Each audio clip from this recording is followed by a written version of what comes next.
Sandra, meanwhile, firefighters have been battling the deadliest wildfires in California state history, as you know. They say, thankfully, they are finally making some progress. Sonoma County Sheriff's Office, mandatory evacuation order. Leave your homes. Sir, you gotta go! Go, go, go, go, go! This was the dramatic scene. It's in Santa Rosa as police were going door to door trying to save people's lives, evacuating them as the fire threatens thousands. So far, sadly, at least 40 people had been killed since the first round of fires roared to life last week.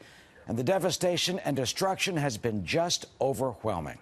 Some evacuees now being told that they could return home, but take a look at what they find when they get there.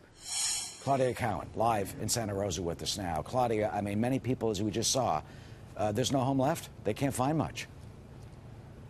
Yeah, that's exactly right. Good morning to you, Eric. That is certainly the case here in the Fountain Grove section of Santa Rosa. Ironically, many of the trees here did survive, but the flames consumed just about everything else. But take a look over here. This house is still standing, but of course the owner of that property won't have any neighbors for a very, very long time.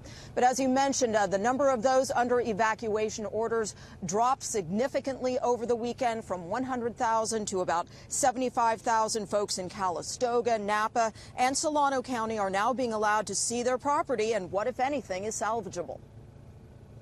It's surreal. It'll take us a couple years to rebuild, but we're going to do it. These wildfires are the deadliest and most destructive in California history. The death toll now stands at 40, the victims ranging in age from 14 to 100. Here in Sonoma, 22 people died, mostly elderly residents, including married couples found embraced in each other's arms until the very end. And again, we're hearing that the death toll could rise. More than 100 people are still unaccounted for. And as the smoky skies begin to clear in many places today, Eric, the sheriff's deputies and so many law enforcement officers are promising to follow up on every single missing persons report using drones and infrared technology to find and identify the victims. Back to you. You know, Claudia, you mentioned the couples. One couple survived in the pool. The other couple, the wife did not. I mean, these stories are just totally heartbreaking and just overwhelming. But thankfully, the crews are gaining some ground in this. Well, there is still active fire and there are mandatory evacuations that are still in effect, but favorable weather conditions are finally helping. More than 11,000 firefighters out here get the upper hand. As we take a look at the fire map, you can see that the big Atlas fire burning in Napa, that was one of the first big fires reported, 51,000 acres big. It's now 65% contained.